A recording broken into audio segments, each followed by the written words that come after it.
This video is all about the Making Tracks programme from Paraorchestra, which introduces musicians on the Modulate Artist Development programme to recording and sound engineering. We hear from cellist Zosha Jagodzinska, senior producer at Paraorchestra Lara Mora-Knight, head engineer at Real World Studios Katie May, soprano Victoria Aruwari, and composer Callum Perrin. It was filmed at Real World Studios in Wiltshire, where they had a 2-day residency, so people are interviewed in front of typical studio equipment, like large sound desks, microphones. There are lots of cables hanging in loops on the walls, but it has rich, low lighting with lamps, heavy curtains and rugs, pianos and wood everywhere. There are also light-filled spaces with lots of long windows and concrete walls. And near the end of the video, there's a nice shot of them eating together in the evening around a huge table, with glasses of wine, mugs and plates filling the table. We also see a couple of shots of the exterior of the studio, which is famed for having a silvery panelled octagonal building with lots of long windows in it that extends out from the original stone mill house into the mill pond, and there's greenery beyond. I mean, it's added so much. I feel really excited to get home and start experimenting with microphones and placements and kind of understanding what engineers are listening for and testing and knowing I can do that myself. That's just incredibly empowering. Text, Making Tracks. I'm Lara. I am a fair-skinned woman in my 30s with short dark hair and a fringe.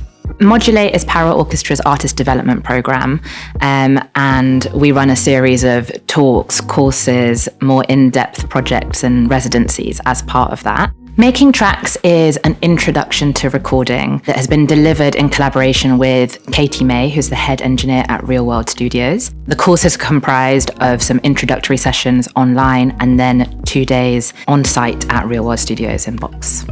I'm Katie. I'm a white woman in my late 20s now, God forbid, and I'm wearing black trousers and a white t-shirt.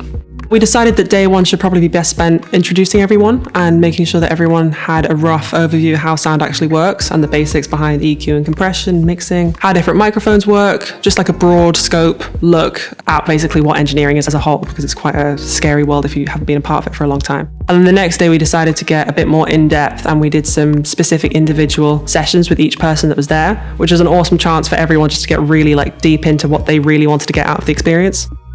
My name's Zosha and I play the cello in Paraorchestra. I'm a white woman with long brown hair.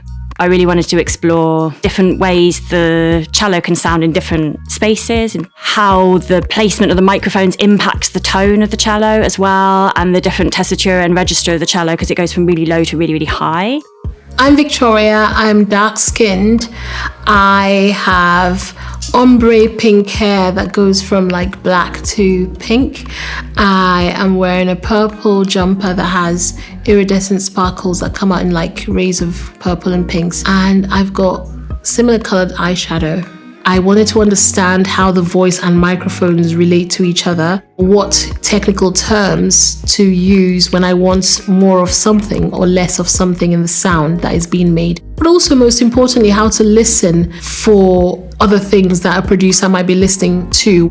Making Tracks exists to skill up our musicians. We're really interested in this sort of transition between the people we work with identifying as musicians and performers, and then music creators and artists. So here at Real World, we're here for 3 days, 2 nights. We're working together, but we're eating together. There are all these pockets of time to have informal conversations and make connections. And I think that is a value that can't be understated, because those are the things that in time could result in really meaningful working relationships and collaboration. It's been very different from a typical recording session because everyone's come solely to learn about engineering, which we never have. I mean, a lot of the time people come here and they want to record a whole album in a day or half a day, or they want to do one song across 2 months, for instance. So just to be able to have people in a room who just are really passionate about learning was so exciting for me. Being here, working with Katie, has made me realise that I was doing a lot of kind of natural production and mixing things myself. So I was being a producer over the past however many years, and that was very affirming and gave me a lot of confidence because I didn't realise I was already doing those things instinctively. So this workshop has given me confidence in the fact that I can trust my own judgment when I hear something, and if I say to a producer, I don't like that sound. So I think, to give a simple example, like I don't like when my voice gets overcompressed to a point that it loses some aspects of it. And sometimes when producers do that and you try to explain to them, they're like, oh, but this is what the song needs. I'm like, well, that's not what I sound like in real life. I want to sound like me. I'm Callum, I am white, I'm in my early 30s, I have kind of browny reddish hair, and I'm wearing glasses and a red cardigan.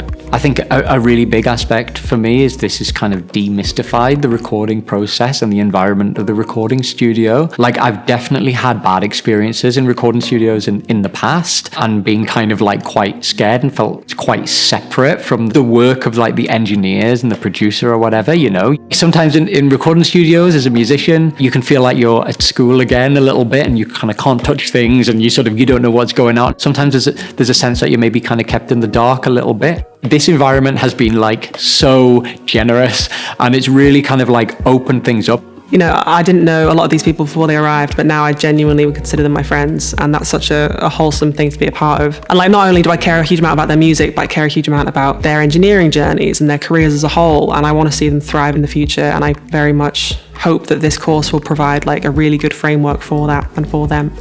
External view of the studio from across the mill pond. Text. Special thanks to Katie May, Maisie Priest, Zav Sinden, and everyone at Real World Studios. Footage by Jack Offord, edit by Jon Aitken, audio description by Alice Gilmour.